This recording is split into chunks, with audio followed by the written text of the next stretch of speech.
You said nothing crueler than that. After all, you had once loved this woman with all your heart. But then, you reached out and grabbed Lin Qingsui by the throat. You just used every trick you had to try to sway my children. If not for the fact that you are her master, and that my children are present, you would already be dead. You threw her aside like garbage, then looked towards your son. Father won't be around anymore. Take care of yourself. Finally, you walked over. To your sister-in-law and old friend, He Hong. When I leave this time, I likely won't return. So, farewell. He Hong looked at you with eyes full of guilt. Because the two peerless weapons Lin Qingsui had just produced had come from He Hong's own hands. Qing'an, I don't want to stay here either. Let's go together.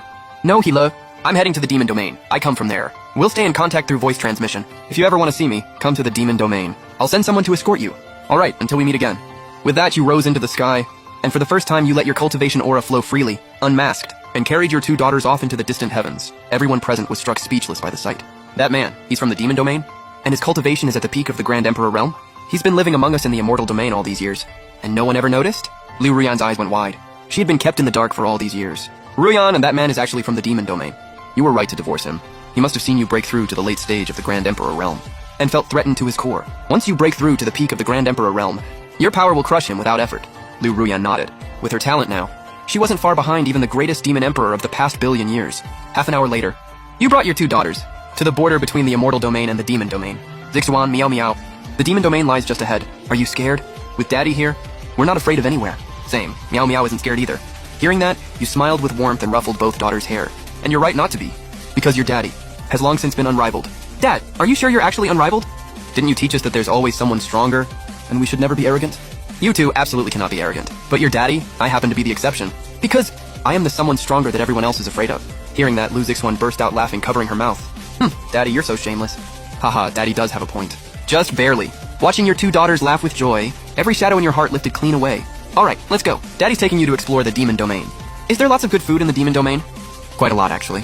I happen to know an old demon. His cooking is extraordinary. But before we get there, I need to take you somewhere first. A short while later, you led your daughters deep into a hidden vault. Daddy, what is this place? This is my old treasure vault from my time in the demon domain. Now, Shenkan just got a peerless saber, didn't he? Daddy's gonna give you your own weapons now. You called out loudly to the space around you. Xiao Hazy, where have you run off to? I told you to stay here and guard this place. I've been here a while already and haven't seen a trace of you. Finally, you recited an incantation and in the next instant, a long sword and a suit of dark onyx armor burst forth from the lava. This full set of equipment was the blood deer battle armor you had once swept through the demon domain in. Time for you two to see the light of day again. In the next instant, the sword flashed into your hand. Zixuan, this peerless sword is called the Ju-Yu Immortal Sword, but I prefer its original name, Sao Jin Cho. Today, Daddy gives this sword to you. Then you turned to the sword and said, Kao Jin Cho, this is my precious daughter. From this day forth, serve her well, understood? The sword shuddered once, as if in agreement. You gestured for Lu Zixuan to take the sword, but she shook her head. This sword is far too precious. I can't accept it. And the way my cultivation stands now, I'm not worthy of a sword like this. She was stunned, because the sword's aura was 1,000 times mightier than her brother's peerless saber. No, Zixuan, you need not worry.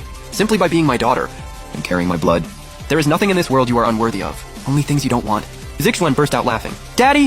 What you just said was pretty cool. But somehow it's also kind of hilarious. Why is that? Then you'd better get used to it. Because in the demon domain, your daddy may need to adjust his image a little. Things here are far harsher. Unlike the immortal domain with all its rules and courtesies, over here what matters is simple. The strongest fist is the law. So, Daddy has a few things to give you. You place the sword directly into your eldest daughter's hands. Then you turn to your youngest, Lu Miao Miao. Miao Miao, Daddy has something good for you too. Just then, the armor rapidly shrank and drifted to Miao Miao's side. Is this for Miao Miao? It looks so ugly. The armor visibly trembled at the word ugly. You stifled a laugh. Blood deer battle armor. And did you hear that? My daughter doesn't like the way you look right now. Change yourself into something a child would love. In an instant, the jet black blood deer battle armor transformed into a suit of pink armor. Lu Miao Miao was immediately enchanted. You gave the blood deer battle armor a big thumbs up. Miao Miao, do you like it now? Like it? I love it. Good. Then give this gift a new name of your own. You'll be able to talk to it too. Make it any color you want. Turn it invisible, big or small, and whatever you like. Whoa, it can do all that? Let me think of a name. She chewed her finger, lost in thought. Then her face lit up. Got it. I'll call it Donut. The moment the name landed, the blood deer battle armor began to cry with grievance. Seeing this, you quickly patted the blood deer battle armor. Did you hear that? Your name is Donut from now on. In the next instant, the blood deer battle armor immediately burst into happy laughter. Meow meow! See? It loves the name. I guess it does. Lu Zixuan went completely silent at this. Then, you reached into the lava and retrieved various demon cultivation manuals, suited to their training. Even as you were about to leave, you were still wondering where Xiao Heizi had gone. You had ordered him to guard this place without fail.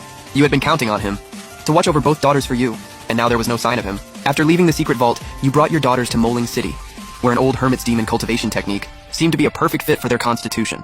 On the main street of Moling City, Lu Zixuan's eyes were wide with amazement. Father?